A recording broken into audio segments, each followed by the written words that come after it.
All right, let's just jump right in. I want you to imagine for a second that you have to make a decision, a single decision that could change the economy, the job market, and yeah, the daily lives of millions of people. It sounds intense, right? Well, that's just another day at the office for national leaders. And in a world that's changing faster than ever, how on earth do they navigate that kind of responsibility? No, really, just think about it. It's so much more than just picking option A or option B. You have to try and see the future to predict the ripple effects of every single choice, weigh a million different factors, and somehow chart the best course for an entire country. The stakes, they just don't get any higher.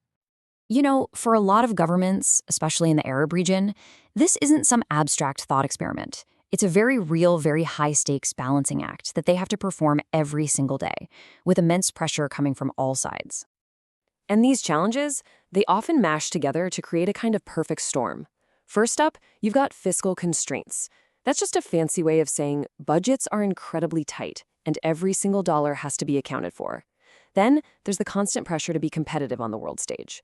And layered right on top of all of that is this whirlwind of digital transformation, which is basically rewriting all the rules of the game as we go. And this really gets to the heart of the matter. The old ways of making policy, they just don't cut it anymore. I mean, you can be swimming in data, but if you can't see what's coming down the road, if you can't guess how one change will impact everything else, you're basically driving blind. What leaders really need is a tool that gives them foresight. So that brings us to the solution. If the problem is trying to navigate this incredibly complex, shifting landscape, then what you really need is a pretty sophisticated guidance system. Let's think of it as a GPS for policymakers. And here it is. It's called ISPAR. Now that's an acronym for ESCWA, Index Simulators for Policymaking in the Arab Region. It's this incredibly powerful tool that was developed to help governments in the region tackle those huge challenges we were just talking about.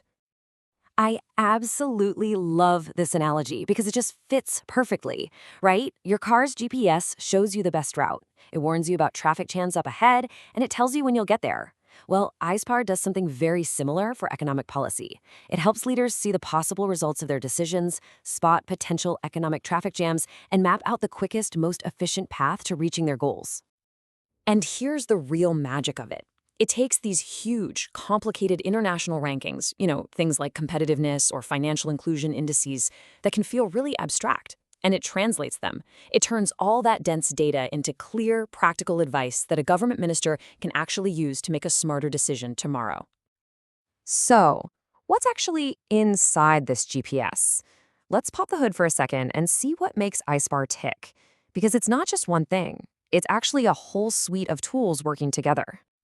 It's really this powerful four-step process. It all starts with diagnostics. Think of this as the "you are here" pin on a map. It gives a country a crystal clear picture of where it stands right now. From there, the analysis tools start connecting the dots, figuring out how, say, improving education might impact innovation. Then comes the really cool part, simulators. They let leaders run what-if scenarios to see the future impact of a reform before they actually do it. And finally, the optimization tools help them design the absolute best mix of policies to hit a specific goal. And that's the whole point, isn't it? This isn't just about looking at problems. It's about actively solving them. This entire toolbox is built to empower leaders, to let them assess where they are, simulate where they could go, and design the best possible plan to get there. It's totally tailored to their own country's needs. Okay, so this all sounds amazing in theory, but is it actually making a difference in the real world? Let's take a look at how this tool is jumping off the computer screen and into the halls of government. And what's amazing is how flexible the tool is proving to be. Take Jordan, for instance. They're using a special diagnosis report from ISPAR to really zero in on their most urgent policy priorities. It's helping them answer that critical question, where do we focus our limited resources right now? Then you've got Oman, which is going even bigger. They're weaving the entire ISPAR system into their national platform for strategic planning. It's literally becoming part of their country's decision-making engine. So when you boil it all down, ISPAR is really designed to be a bridge. It's all about connecting the diagnosis of a problem directly to the implementation of a solution. It closes that gap between knowing what's wrong and knowing exactly how to fix it. And when you put all these pieces together, you start to get this incredible glimpse of what the future of governing could actually look like. Something smarter, more agile, and truly driven by data. So, what are the ultimate benefits here? Well, they're huge. With a tool like this, governments can set targets that are realistic because they're based on actual data, not just wishful thinking. They can clearly explain trade-offs to the public, like, hey, if we invest here, it means we have to pull back over there. It obviously enhances strategic planning, and maybe the most important part, it does all of this using transparent analytics so everyone can see the why behind a big decision.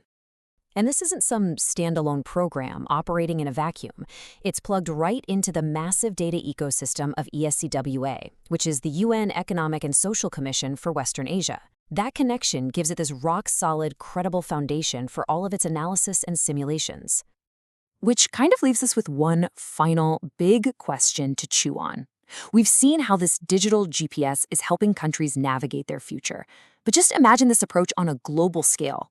What could our world look like if every single major decision on climate, on public health, on the economy was guided by this kind of clarity, foresight, and data-driven confidence?